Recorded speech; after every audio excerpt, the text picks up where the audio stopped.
Hello दोस्तों, नमस्कार। Mother's Glory Study Point channel पर आपका स्वागत है। आशा करता हूँ कि आप सब स्वस्थ और मस्त होंगे। तो दोस्तों, आज मैं आपके सामने 50 क्वेश्चन लेके आया हूँ, जो कि बहुत ही मोस्ट इंपॉर्टेंट है, जो कि पीटीटी एग्जाम 2022 के लिए मोस्ट इंपॉर्टेंट क्वेश्चन है। तो दोस्तों, जो ये पीटीटी एग्जाम के लिए ब्रह्मास्त्र की तरह साबित होने वाले हैं, और आप इस क्वेश्चंस को अटेंड करके इस वीडियो को देखकर अपनी तैयारी का आकलन भी कर सकते हैं। अगर आप 50 में से 35 प्लस अंक प्राप्त करते हैं तो आपकी जो तैयारी है वो उचित दिशा में चल रही है। आप उसको जारी रखें और तैयारी करते रहे। तो शुरू करते हैं। एक बार अपनी तैयारी का आकलन जरूर करें इस वीडियो को देखकर। तो शुरू करते हैं। आज का जो पहला क्वेश्चन है वो है, राजस्थान के विभिन्न नगरों एवं उनके प्राचीन नामों का कौन सा युग्म असुमेलित है। तो देखते हैं। पहला है ओशिया का नाम जो था प्राचीन काल में उपकेशपटन, करौली का नाम था गोपालपाल, जयपुर का नाम था जयनगर और जैसलमेर का नाम थली। तो दोस्तों, इसमें जो गलत ऑप्शन दे रखा है, पहले आप अपना आंसर दीजिए। तो दोस्तों, इसका जो आंसर है वो है ऑप्शन नंबर द।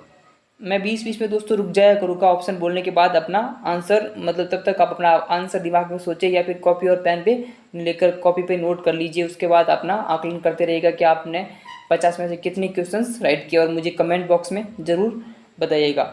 तो दोस्तों, इसका जो आंसर है वो है जैसलमेर थली। ओशिया का नाम उपकेश पटन था प्राचीन काल में, करौली का नाम गोपालपाल था और जयपुर का नाम जयनगर था।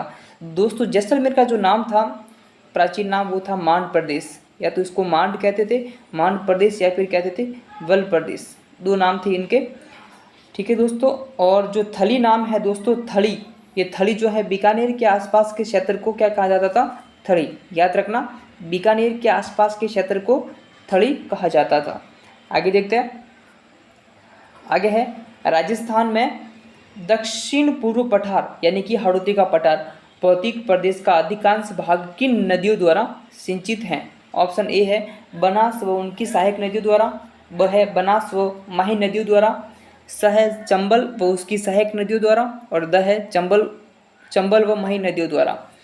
तो दोस्तों, आप अपना आंसर दीजिए पहले। तो दोस्तों, इसका जो आंसर है वो है ऑप्शन नंबर स, चंबल व उनकी सहायक नदियों द्वारा सिंचित है हड़ौती का पठार। याद रखना, चंबल व उनकी सहायक नदियाँ। आगे देखते हैं। आगे है, लूनी की वह सहायक नदी कौन सी है जो अरावली की पहाड़ी से नहीं निकलती। क्या क्वेश्चन है कि लूनी की वह सहायक नदी कौन सी है जो अरावली की पहाड़ी से नहीं निकलती। ऑप्शन दे रखा है मीठड़ी, जोजड़ी, सुकड़ी, बांडी। अपना आंसर दीजिए दोस्तों। तो दोस्तों, इसका जो आंसर है ऑप्शन नंबर ब, जोजड़ी। जोजड़ी जो है दोस्तों अरावली की पहाड़ी से नहीं निकलती है, जबकि ये कहाँ से निकलती है? ये निकलती है दोस्तों नागौर जिले के, नागौर जिला है वहाँ पर पांडुलू की पहाड़ियाँ हैं। क्या है? नागौर जिले के पास पांडुलू की पहाड़ियों से निकलती है। याद रखना, जो जोजड़ी नदी है नागौर जिले के पांडुलू की पहाड़ियों से निकलती है, न कि अरावली की पहाड़ियों से। आगे देखते हैं। आगे है, पंचायती राज व्यवस्था में सरपंच के चुनाव में मतदान में कौन कौन भाग लेते हैं। ऑप्शन दे रखे हैं अ ग्राम सभा द्वारा निर्वाचित पंच, ब है ग्राम पंचायत क्षेत्र के सभी पंजीकृत मतदाता, स है गांव के सभी प्रबुद्ध नागरिक, और द है इनमें से कोई नहीं। अपना आंसर दीजिएगा दोस्तों। तो दोस्तों, इसका जो आंसर है ऑप्शन नंबर ब, ग्राम पंचायत क्षेत्र के सभी पंजीकृत मतदाता सरपंच के चुनाव में भाग लेते हैं। आगे देखते हैं। आगे है, निम्न में से कौन सा जिला बीकानेर संभाग में नहीं आता। ऑप्शन दे रखे हैं श्री गंगानगर, चूरू, बीकानेर, नागौर। अपना आंसर दीजिएगा दोस्तों। तो इसका जो सही आंसर है दोस्तों वो है ऑप्शन नंबर द, नागौर। दोस्तों, नागौर जो है बीकानेर संभाग में न आकर, ये जो नागौर है अजमेर संभाग का जिला है। याद रखना, किस संभाग का जिला है? अजमेर संभाग का जिला है। आगे देखते हैं। आगे है, राजस्थान में राज्य महिला आयोग का गठन कब किया गया है। ऑप्शन दे रखे हैं 1 मई 2000 को, ब है 11 मई 1999 को, स है 11 मई 2000 को, और द है 15 मई 1999 को। तो दोस्तों, इसका जो आंसर है वो है ऑप्शन नंबर द, 15 मई 1999 को। आगे देखते हैं। दिलवाड़ा जो कि आबू के निकट है, मंदिर परिसर में मंदिरों की कुल संख्या कितनी है या फिर कुल संख्या है? ऑप्शन दे रखे हैं अ 2, 3, 4, 5। अपना आंसर दीजिएगा दोस्तों। तो दोस्तों इसका जो सही आंसर है वो है ऑप्शन नंबर द 5। कितने मंदिर हैं? 5 है। और मैं बताऊँगा आपको मंदिर कौन कौन से है, सुनिएगा ध्यान से। एक मंदिर है, मतलब मंदिर नंबर फर्स्ट है विमल वसई यानी कि आदिनाथ जी का मंदिर। दूसरा मंदिर है लूण वसई यानी कि निमिनाथ जी का मंदिर। तीसरा है खारा तारा वसई यानी कि पार्श्वनाथ जी का मंदिर। चौथा मंदिर है महावीर स्वामी जी का। और पांचवा है भीमासा या पीतलहर मंदिर। आगे देखते हैं। 18वीं सदी में जैसलमेर में सालिम सिंह की हवेली का निर्माण करवाने वाले सालिम सिंह कौन थे?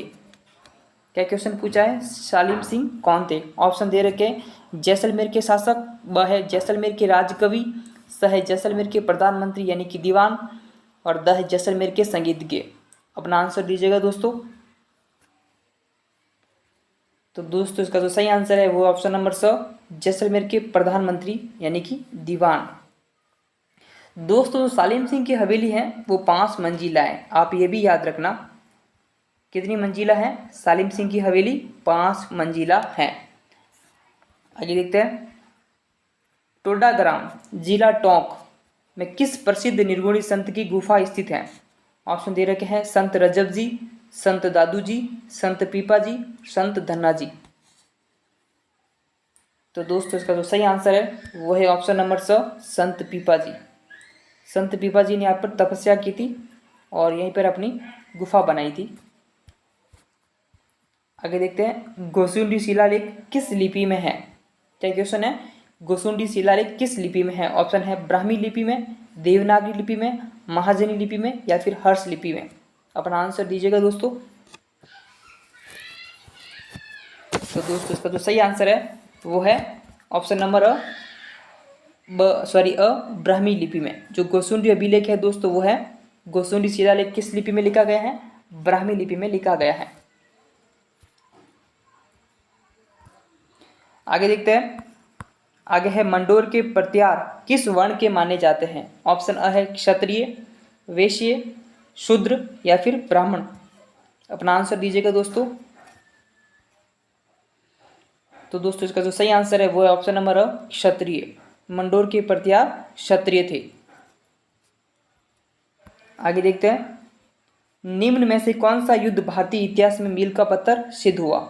ऑप्शन अ है हल्दी घाटी का युद्ध, ब है खानवा का युद्ध, स है गिरी सुमेल का युद्ध, द है तराइन का द्वितीय युद्ध। अपना आंसर दीजिएगा दोस्तों।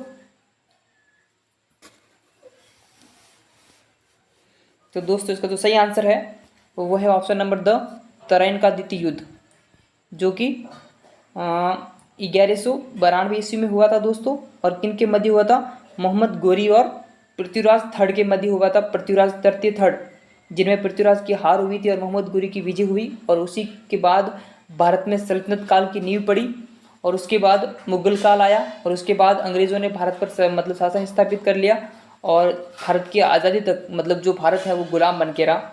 तो हम कह सकते हैं कि मील का पत्थर साबित कौन सा युद्ध हुआ? तो तराइन का द्वितीय युद्ध। अधिकांश आगे देखते दोस्तों। जो हल्दी घाटी का युद्ध जो है दोस्तों वो हुआ था 1576 में। और खानवा का जो युद्ध है दोस्तों वो ये हुआ था 1527 में। और जो गिरी सुमेल का युद्ध है दोस्तों ये हुआ था 1544 में। आगे देखते हैं। महाराणा प्रताप का पथ प्रदर्शक किसे माना जाता है? ऑप्शन दे रखे हैं महाराणा उदय सिंह को, महाराणा कुंभा को, राव चंद्र सेन को, राव मालदेव को। तो दोस्तों अपना आंसर दीजिएगा। तो दोस्तों इसका जो सही आंसर है वो है ऑप्शन नंबर स, राव चंद्र सेन। राव चंद्र सेन को महाराणा प्रताप का पथ प्रदर्शक माना जाता है। आगे देखते हैं। कौन से लोक देवता अपनी गाड़ी जिसकी बेगटी गांव में पूजा की जाती है मैं पंगु गायों के लिए दूर दूर से घास भरकर लाते थे? ऑप्शन दे रखे हैं हड़बू जी, मल्लीनाथ जी, कल्ला जी, रामदेव जी। अपना आंसर दीजिएगा दोस्तों। तो इसका जो सही आंसर है दोस्तों वो है ऑप्शन नंबर अ हड़बू जी। आगे देखते हैं। विष्णु जाति के लोग किस वृक्ष की पूजा करते हैं? ऑप्शन दे रखे हैं रोहिड़ा, बबूल, शमी, नीम। अपना आंसर दीजिएगा दोस्तों। तो इसका जो आंसर सही है दोस्तों वो है ऑप्शन नंबर स, शमी वृक्ष की पूजा करते हैं विष्णु चतुर्थी के लोग। दोस्तों शमी वृक्ष को खेजड़ी कहते हैं, याद रखना खेजड़ी, जो कि राजस्थान का राज्य वृक्ष है। याद रखना राजस्थान का राज्य वृक्ष है। आगे देखते हैं तेजाजी मेले का आयोजन किया जाता है। ऑप्शन है मेड़ता में, परवतसर, कोट मांगलोद या इनमें से कोई नहीं। अपना आंसर दीजिएगा दोस्तों। तो इसका जो सही आंसर है दोस्तों वो है ऑप्शन नंबर ब, परबतसर। और परबतसर कहाँ पड़ता है? नागौर जिले में। आगे देखते हैं आत्म सुख क्या है। ऑप्शन देखते हैं अ है तेज सर्दी में पुरुषों द्वारा ओढ़ा जाने वाला वस्त्र, ब है बील पुरुषों द्वारा पगड़ी के स्थान पर बांधा जाने वाला वस्त्र, स है मुस्लिम महिलाओं द्वारा पहना जाने वाला वस्त्र और द है इनमें से कोई नहीं। अपना आंसर दीजिएगा दोस्तों। तो इसका जो सही आंसर है दोस्तों आत्म सुख जो है ऑप्शन नंबर अ, तेज सर्दी में पुरुषों द्वारा ओढ़ा जाने वाला वस्त्र है। आगे देखते हैं लंगा गायकी का संबंध राजस्थान के किस क्षेत्र से है। ऑप्शन दे रखे हैं दक्षिणी पूर्वी क्षेत्र, पश्चिमी क्षेत्र, उत्तरी क्षेत्र या फिर उत्तर पूर्वी क्षेत्र। अपना आंसर दीजिएगा दोस्तों। तो दोस्तों इसका जो सही आंसर है वो है ऑप्शन नंबर ब, पश्चिमी क्षेत्र, खास करके जैसलमेर। याद रखना पश्चिमी क्षेत्र से संबंधित है लंगा गायकी। अब थोड़े से लंगा गायक कलाकार हैं जो दोस्तों उनका भी नाम जान लेते हैं। तो कौन कौन से है याद रखना, नाम कलाकारों के नाम बोल रहा हूँ मैं, लंगा कलाकारों के नाम। एक है फुसे खां, एक है महरुद्दीन लंगा, एक है अलादीन लंगा और एक है करीम खां लंगा। आगे देखते हैं राजस्थान के किन लोक नाट्यों में सुसज्जित मंच बनाए जाते हैं। ऑप्शन दे रखे हैं अ रम्मत, तुरा कलंकी, तमाशा और नौटंकी। अपना आंसर दीजिएगा दोस्तों। तो दोस्तों इसका जो सही आंसर है वो ऑप्शन नंबर ब, तुरा कलंकी। दोस्तों जो लोक नाट्य हैं उनमें अधिकांश मंच नहीं बनाए जाते, जबकि जो तुरा कलंकी है वो एक अपवाद है लोक नाट्यों में जिसमें सुसज्जित मंच बनाए जाते हैं। याद रखना कौन सा है? तुरा कलंकी। दोस्तों जो तुला कलंक की जो विधा है लोक नाट्य की, ये जो मेवाड़ अंचल है वहाँ पे ज़्यादा प्रचलन में है। कौन से अंचल में? मेवाड़ अंचल में प्रचलन में है। याद रखना दोस्तों। और जो तुला कलंकी में जो वाद्य यंत्र यूज किया जाता है दोस्तों, प्रयोग किया जाता है वो है चंग। ये भी आप याद रखें। आगे देखते हैं पातल और पीतल, धरती दोरारी, लील टांस जैसी राजस्थानी साहित्य की अमूल्य कृतियों के लेखक कौन है। ऑप्शन अ है मेघराज मुकुल, ब है केसरी सिंह बारट, स है कन्हैयालाल सेठिया और द है सूर्यमल मिशन। अपना आंसर दीजिएगा दोस्तों। तो दोस्तों इसका जो सही आंसर है ऑप्शन नंबर स, कन्हैयालाल सेठिया। इन्होंने पातल पीतल की रचना की, धरती दोरा की रचना की, लील टांस की और एक है मिंजर। ये भी आप याद रखें। जो मिंजर कृति है दोस्तों ये भी कन्हैयालाल सेठिया की भी कन्हैयालाल जी की है। और दोस्तों जो कन्हैयालाल जी का जन्म हुआ था वो हुआ था सुजानगढ़ चूरू में। याद रखना सुजानगढ़ चूरू में। कहाँ पे हुआ था? सुजानगढ़ चूरू। आगे देखते हैं जोधपुर शैली पर नाथ संप्रदाय का प्रभाव किस महाराजा के शासनकाल में पड़ा। ऑप्शन अ है महाराजा गज सिंह प्रथम, ब है महाराजा मान सिंह, स है महाराजा सूर सिंह और द है महाराजा अजीत सिंह। अपना आंसर दीजिएगा दोस्तों।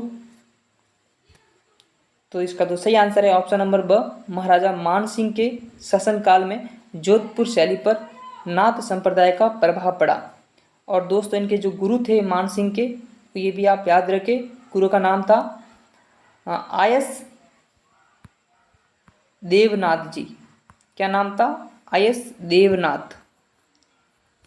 और दोस्तों जो जोधपुर में महामंदिर का निर्माण है करवाया वो इन्हीं के काल में महामंदिर का निर्माण करवाया गया, जो कि नाथ संप्रदाय का एक प्रमुख मंदिर है। कौन सा मंदिर? महामंदिर। आगे देखते हैं स्वतंत्रता सेनानी केसरी सिंह बारट ने चेतावनी चुंगटिया के नाम से 13 सौराठों के माध्यम से 1 जनवरी 1903 को आयोजित लॉर्ड कर्जन के दिल्ली दरबार में, याद रखना लिखना भूल गए मैं, दिल्ली दरबार में जाने से किसे रोका था? ऑप्शन अ है मेवाड़ महाराणा फतेह सिंह को, ब है जयपुर महाराजा जय सिंह को, स है भरतपुर महाराजा कृष्ण सिंह को और द है बीकानेर महाराजा गंगा सिंह को। अपना आंसर दीजिएगा दोस्तों। तो इसका जो सही आंसर है दोस्तों वो है ऑप्शन नंबर अ, मेवाड़ महाराणा फतेह सिंह को। जब मेवाड़ महाराणा फतेह सिंह को 13 चौराटे मिले तो उन्होंने पढ़ के मतलब दिल्ली दरबार में जाने से मना कर दिया और वापस कहाँ लौट के चले गए? मेवाड़। आगे देखते हैं, विद्युत मोटर के संबंध में निम्न में से क्या सही है? ऑप्शन अ है ये यांत्रिक ऊर्जा को विद्युत ऊर्जा में परिवर्तन करती है। दूसरा ब है विद्युत ऊर्जा को यांत्रिक ऊर्जा में परिवर्तन। स है प्रत्यावर्ती धारा को दिष्ट धारा में परिवर्तन और द है दिष्ट धारा को प्रत्यावर्ती धारा में परिवर्तन। अपना आंसर दीजिएगा दोस्तों। तो इसका जो सही आंसर है दोस्तों वो है ऑप्शन नंबर ब, ये विद्युत ऊर्जा को यांत्रिक ऊर्जा में परिवर्तित करती है। याद रखना, विद्युत ऊर्जा को यांत्रिक ऊर्जा में परिवर्तन करना विद्युत मोटर का काम है। आगे देखते हैं, लक्षणों को नियंत्रित करने वाली इकाई क्या कहलाती है? ऑप्शन अ है कारक, ब है निर्धारक, स है जीन और द है उक्त सभी। तो दोस्तों इसका जो सही आंसर है ऑप्शन नंबर स, जीन। जीन जो है लक्षणों को नियंत्रित करने वाली इकाई है। आगे है, निम्न में से द्वितीयक उपभोक्ता कौन सा है? ऑप्शन अ है कैटरपिलर, ब है दीमक, स है चिपकली और द है उक्त सभी। अपना आंसर दीजिएगा दोस्तों। तो इसका जो सही आंसर है ऑप्शन नंबर स, चिपकली। चिपकली जो है द्वितीयक उपभोक्ता है। आगे देखते हैं, तुलसी का वैज्ञानिक नाम क्या है? ऑप्शन अ है कुरकुरमा लौंगा, ब है ट्रिटिकम एस्टिवम, स है ओसियम सैकटम और द है इनमें से कोई नहीं। अपना आंसर दीजिएगा दोस्तों। तो इसका जो सही आंसर है दोस्तों वो है ऑप्शन नंबर स, ओसियम सैनकटम। जो तुलसी का वैज्ञानिक नाम है वो है ओसियम सैंटिकम। दोस्तों कुरकुरमा जो लौंगा है ये हल्दी का वैज्ञानिक नाम है, याद रखना, हल्दी का। और ट्रिटिकम एस्टिवम जो है दोस्तों ये गेहूं का वैज्ञानिक नाम है।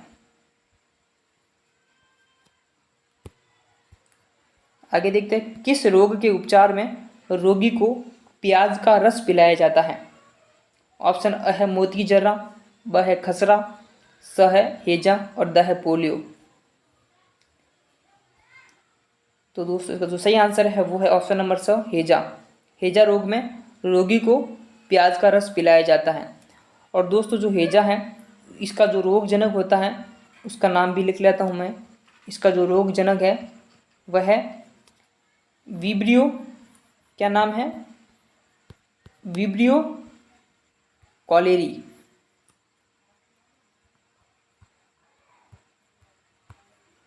ये भी याद रखें, विब्रियो कॉलेरी।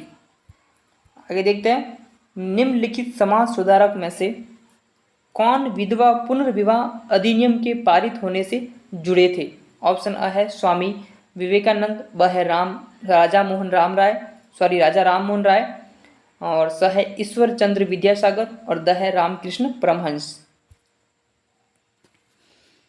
तो दोस्तों इसका जो सही आंसर है वो है ऑप्शन नंबर स, ईश्वर चंद्र विद्यासागर। आगे देखते हैं,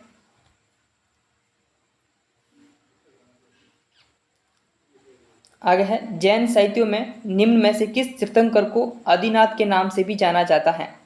ऑप्शन अ है ऋषभनाथ, ब है अरिस्टिनेमी, स है संभवनाथ और द है पार्श्वनाथ। अपना आंसर दीजिएगा दोस्तों। तो इसका जो सही आंसर है ऑप्शन नंबर अ, ऋषभनाथ। ऋषभनाथ को आदिनाथ भी कहा जाता है। दोस्तों ये जैन धर्म के प्रथम तीर्थंकर थे, याद रखना, प्रथम तीर्थंकर थे।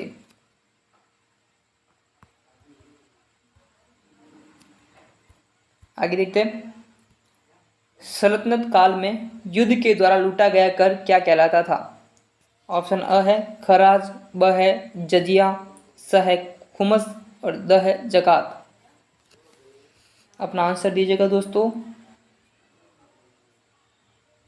तो दोस्तों इसका जो सही आंसर है वो है ऑप्शन नंबर स, खुमस। खुमस कर जो है युद्ध के दौरान लूटा गया कर था।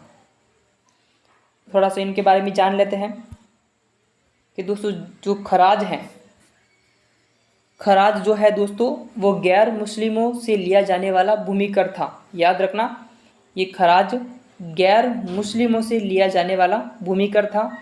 जजिया जो है दोस्तों ये गैर मुस्लिमों से लिया जाने वाला धार्मिक कर था। और जो जकात है दोस्तों ये मुस्लिमों से लिया जाने वाला धार्मिक कर था। आगे देखते हैं, वर्तमान में भारत में कुल कितने राज्य में विधानमंडल का द्वितीय सदन अस्तित्व में है? कहने का मतलब यह है दोस्तों कि मतलब ऐसे कितने राज्य हैं जहाँ पर विधानमंडल द्विसदनीय है, यानी कि 2 सदन हैं। कौन कौन से? विधानसभा और विधान परिषद। हालांकि राजस्थान में विधान परिषद नहीं है, यानी कि द्वितीय सदन नहीं है राजस्थान में। राजस्थान केवल 1 सदनीय है, यानी कि वहाँ पर राजस्थान में केवल विधानसभा ही है। तो भारत में ऐसे कितने राज्य हैं जहाँ पर जो विधानमंडल है, यानी कि राज्य की संसद जो है वो द्विसदनीय है? तो दोस्तों आंसर दे रहे हैं, सॉरी ऑप्शन दे रखे हैं। ऑप्शन एक है अ है 7, ब है 5, स है 6 और द है 8। अपना आंसर दीजिएगा दोस्तों। तो दोस्तों इसका जो सही आंसर है वो है ऑप्शन नंबर 6। 6 राज्य ऐसे हैं जहाँ पर विधानमंडल द्विसदनीय है। और वो 6 राज्य कौन कौन से याद करिए, देखना। यूपी, बिहार, उत्तर प्रदेश व बिहार। 2 तो उत्तर वाले राज्य हो गए, कैसे याद करना है वो भी मैं आपको बता देता हूँ। 2 राज्य कौन कौन से हो गए? यूपी, बिहार जो कि भारत के उत्तर में स्थित है। और 2 राज्य एक साथ हैं, कौन कौन से? तीसरा मैं बता रहा हूँ, महाराष्ट्र और कर्नाटक। ये दोनों एक दूसरे के पास पास में ही है, आप याद कर सकते हैं, महाराष्ट्र और कर्नाटक। और 2 राज्य जो है दोस्तों 5वां और 6वां, एक तो है आंध्र प्रदेश और एक है तेलंगाना, जो कि दोनों पहले एक ही थे और उनके बाद में दोनों अलग अलग हुए। तो आप याद कर सकते हैं यूपी, बिहार, महाराष्ट्र, कर्नाटक, आंध्र प्रदेश और तेलंगाना। इसको कैसे याद करें कि 2 राज्य जो है जो कि भारत के उत्तर में स्थित है, कौन कौन से? यूपी, बिहार। अधिकांश हम ऐसी भाषा में लैंग्वेज में यूज़ करते हैं कि यूपी, बिहार। तो यूपी, बिहार उत्तर वाले राज्य, और 2 महाराष्ट्र, यानी महाराष्ट्र और कर्नाटक दोनों साथ में ही है, मतलब एक दूसरे की सीमा एक दूसरे आपस में टच करती है। फिर जो आंध्र प्रदेश और तेलंगाना, जो कि आंध्र से अलग हुआ है तेलंगाना, तो ये भी आप याद कर सकते हैं। तो भारत में 6 ऐसे राज्य हैं जहाँ पर विधानमंडल द्विसदनीय है। आगे देखते हैं, कोलकाता में सर्वोच्च न्यायालय की स्थापना किस एक्ट के माध्यम से हुई थी? ऑप्शन अ है 1773 का रेगुलेटिंग एक्ट, ब है 1784 का पिट्स इंडिया एक्ट, स है 1793 का चार्टर एक्ट और द है 1893 का चार्टर एक्ट। अपना आंसर दीजिएगा दोस्तों। तो इसका जो सही आंसर है दोस्तों वो है ऑप्शन नंबर 1773 का रेगुलेटिंग एक्ट। आगे देखते हैं, राज्य विधान परिषद का सदस्य बनने के लिए न्यूनतम उम्र कितनी होनी चाहिए? ऑप्शन अ है 18 वर्ष, ब है 21 वर्ष, स है 25 वर्ष और द है 30 वर्ष। अपना आंसर दीजिएगा दोस्तों। तो इसका जो सही आंसर है दोस्तों वो है ऑप्शन नंबर द 30 वर्ष। अब मैं आपको सारी गिना देता हूँ कि विधान परिषद के सदस्य बनने के लिए कितनी वर्ष की उम्र चाहिए? 30 वर्ष। अगर आपको विधानसभा का सदस्य बनना है, किसका? विधानसभा, तो आपकी उम्र होनी चाहिए 25 वर्ष। कितनी? 25 वर्ष। ठीक है दोस्तों। अगर आपको राज्यपाल बनना है तो आपकी उम्र कितनी होनी चाहिए? न्यूनतम 35 वर्ष। अगर आपको राष्ट्रपति बनना है तो भी आपकी उम्र कितनी होनी चाहिए? 35 वर्ष। अगर आपको राज्यसभा का सदस्य बनना है, किसका? राज्यसभा का, तो आपकी उम्र कितनी होनी चाहिए? 30 वर्ष। तो आप कह सकते हो कि विधानसभा और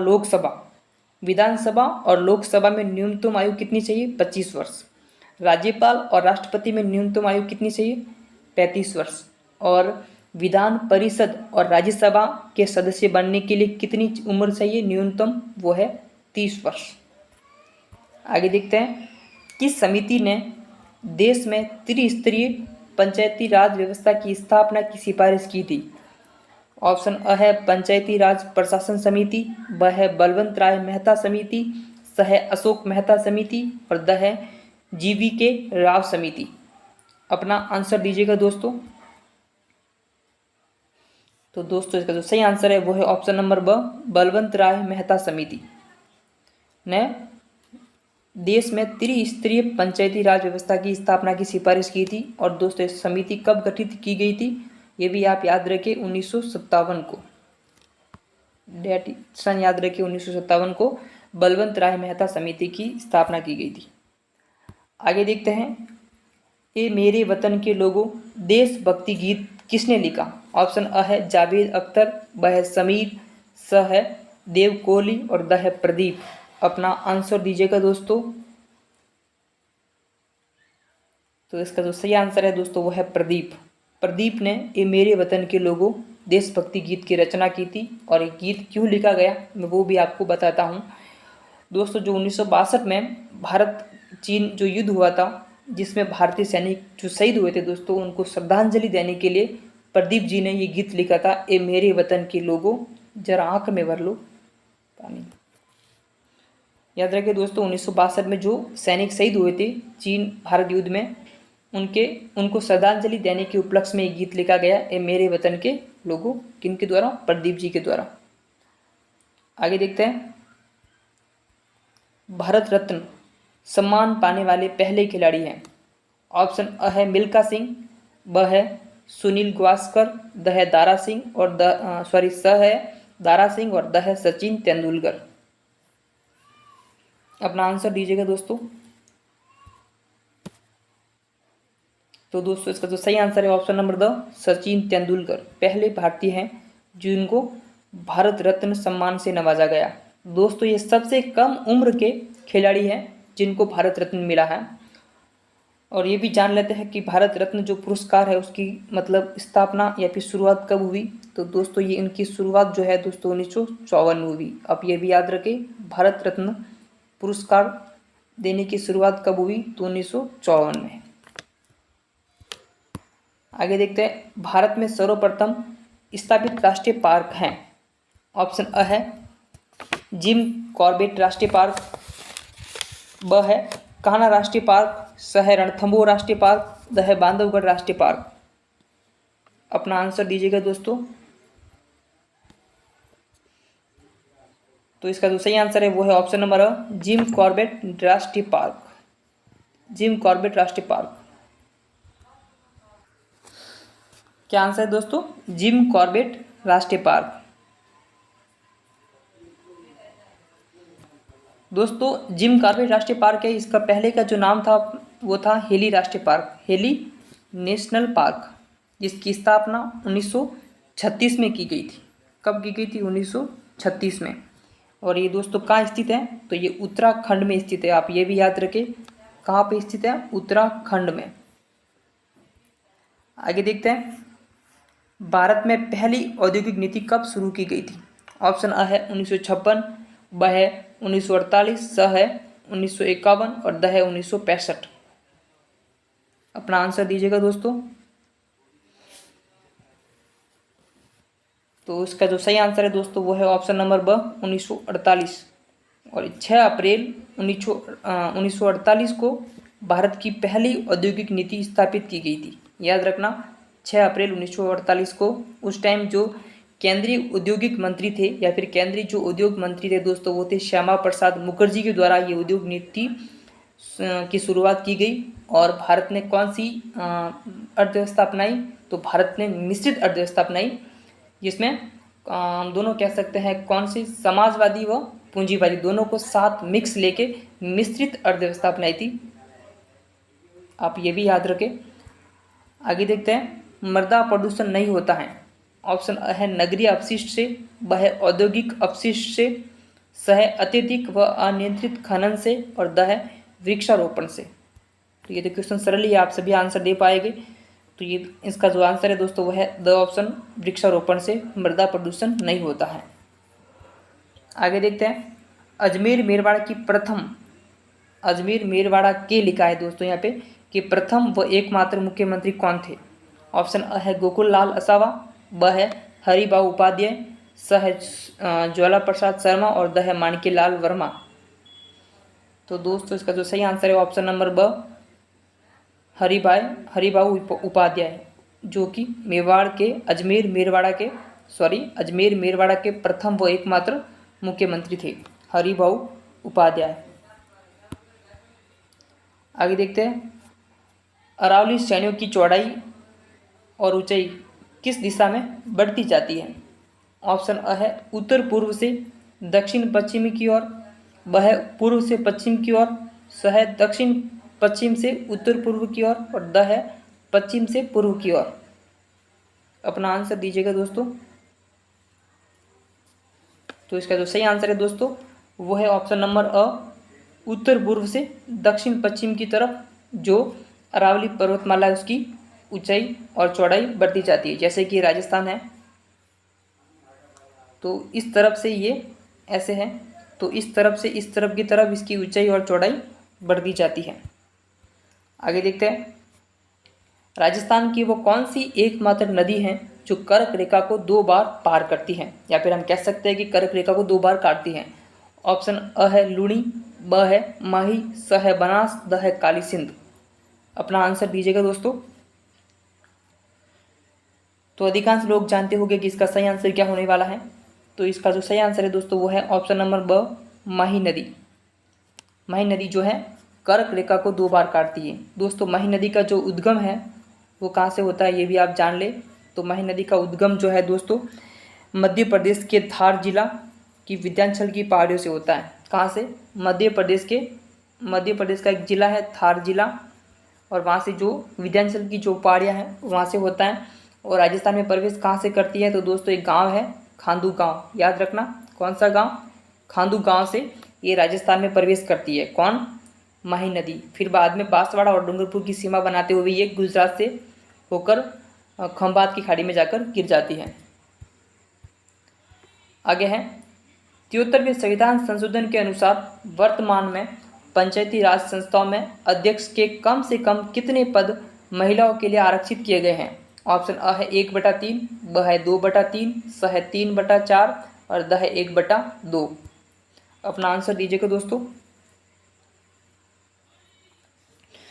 तो इसका जो सही आंसर है दोस्तों वो है ऑप्शन नंबर द 1/2, यानी कि 50% पद जो है महिलाओं के लिए आरक्षित हैं। आगे, संविधान के अनुच्छेद 356 के तहत राज्य में आपातकाल लागू होने पर राज्य का शासन किसके नियंत्रण में होता है। ऑप्शन अ है मुख्यमंत्री, ब है मंत्रिपरिषद, स है राज्यपाल और द है मुख्य सचिव। अपना आंसर दीजिएगा दोस्तों। तो इसका जो सही आंसर है वो है ऑप्शन नंबर स, राज्यपाल। 356 लगने के बाद राज्य में जो सारी शक्तियां हैं केंद्र के हाथों में चली जाती है, और उसका प्रतिनिधित्व कौन करता है? वो करता है राज्यपाल। आगे है, तुरतई माता के नाम से प्रसिद्ध त्रिपुर सुंदरी मंदिर प्राचीन काल के किन 3 पुरों के मध्य स्थित था? किन 3 पुरों के मध्य स्थित था? ऑप्शन अ है शक्तिपुर, शिवपुर, विष्णुपुर, ब है शिवदासपुर, जयपुर, मदनपुर और स है विष्णुपुर, लक्ष्मीनाथपुर और शिवदासपुर और द है इनमें से कोई नहीं। अपना आंसर दीजिएगा दोस्तों। तो इसका जो सही आंसर है दोस्तों वो है ऑप्शन नंबर अ, शक्तिपुर, शिवपुर और विष्णुपुर। दोस्तों जो तुरतई माता का जो मंदिर है वो कहाँ पर है? तो अब याद रखें, ये जो मंदिर है दोस्तों ये है तिलवाड़ा बांसवाड़ा में है। कहाँ पर है? तिलवाड़ा बांसवाड़ा।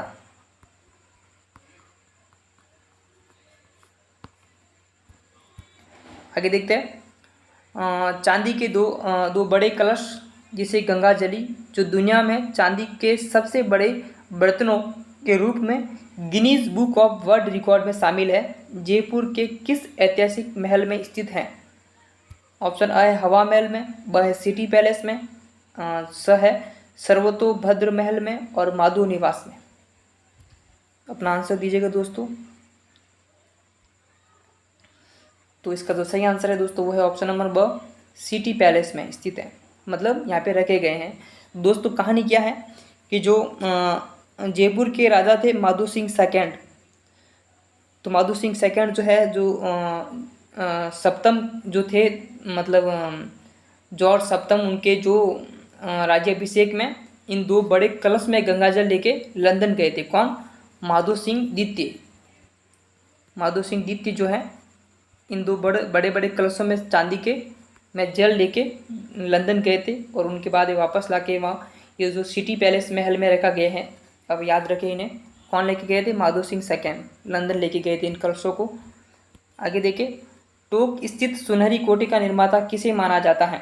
ऑप्शन अ है नवाब मोहम्मद इस्माइल अली खां, ब है नवाब वजीरुद्दौला खां, स है नवाब अमीर खां पिंडारी, और द है इनमें से कोई नहीं। अपना आंसर दीजिएगा दोस्तों। तो इसका जो सही आंसर है दोस्तों वो है ऑप्शन नंबर अ, नवाब मोहम्मद इस्माइल अली खां। आगे देखते हैं, निम्नलिखित में से किस क्षेत्र में पंचमार्क सिक्कों के बारे में सबसे पहले साक्ष्य प्राप्त हुए? ऑप्शन अ है बिहार, ब है राजस्थान, स है गुजरात, और द है पंजाब। अपना आंसर दीजिएगा दोस्तों।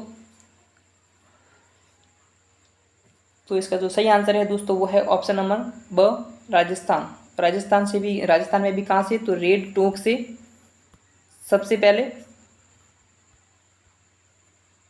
पंचमार्क सिक्के प्राप्त हुए हैं। कहाँ से? रेड टोंक से, राजस्थान से। आगे देखते हैं, किसने मेवाड़ की राजधानी नागदा से चित्तौड़ हस्तांतरित की थी? ऑप्शन अ है जैतर सिंह, ब है अल्लट, स है कर्ण सिंह, और द है कुमार सिंह। अपना आंसर दीजिएगा दोस्तों।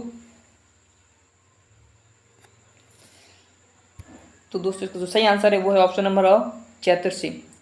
हुआ यूँ दोस्तों कि जैतर सिंह के शासनकाल के समय जो दिल्ली का शासक था वो था इल्तुतमिश, और इल्तुतमिश ने मेवाड़ पर आक्रमण किया। कहाँ पर? मेवाड़ की राजधानी नागदा पर। तो जैतर सिंह जो थे दोस्तों उनसे मुकाबला करते करते, मतलब राजधानी को सेफ जगह यानी कि सुरक्षित जगह स्थानांतरित कर दी। तो वो जगह जो थी वो थी चित्तौड़गढ़। तो नागदा से चित्तौड़ किसने स्थानांतरित की मेवाड़ की राजधानी? तो वो थे जैतर सिंह। आप इनको भी याद रखें। आज का लास्ट क्वेश्चन है, हाड़ा राजपूतों की सबसे पहली राजधानी कौन सी थी? ऑप्शन अ है बूंदी, ब है झालावाड़, स है कोटा, और द है इनमें से कोई नहीं। तो दोस्तों इसका जो सही आंसर है वो है ऑप्शन नंबर अ, बूंदी। दोस्तों जो हाड़ा शासक देवा चौहान जो था उसने 1241 में क्या किया? 1241 में मेना शासक जेता को हराकर, किसको हराया? कौन था? हाड़ा शासक देवा। याद रखे, देवा चौहान। हाड़ा शासक देवा चौहान ने मीणा शासक जेता को हराया, और हराकर बूंदी में हाड़ा चौहान वंश की नींव रखी। याद रखना, हाड़ा चौहान वंश की नींव किसने भी रखी थी? देवा चौहान ने। किसको हराकर? मीणाओं के शासक जेता को हराकर। तो दोस्तों आशा करता हूँ कि सारे के सारे क्वेश्चन आपको समझ में आए होंगे, और आप कितना इम्प्रूव कर पाए हैं ये अपना आकलन कीजिएगा और मुझे कमेंट बॉक्स में अवश्य भेजिएगा। आशा करता हूँ कि आप सभी स्वस्थ रहें और अपने लक्ष्य में कामयाब हो। मेरी तो यही आशा है कि आप सभी के सभी सक्सेसफुल हो। धन्यवाद दोस्तों, आपका दिन शुभ हो।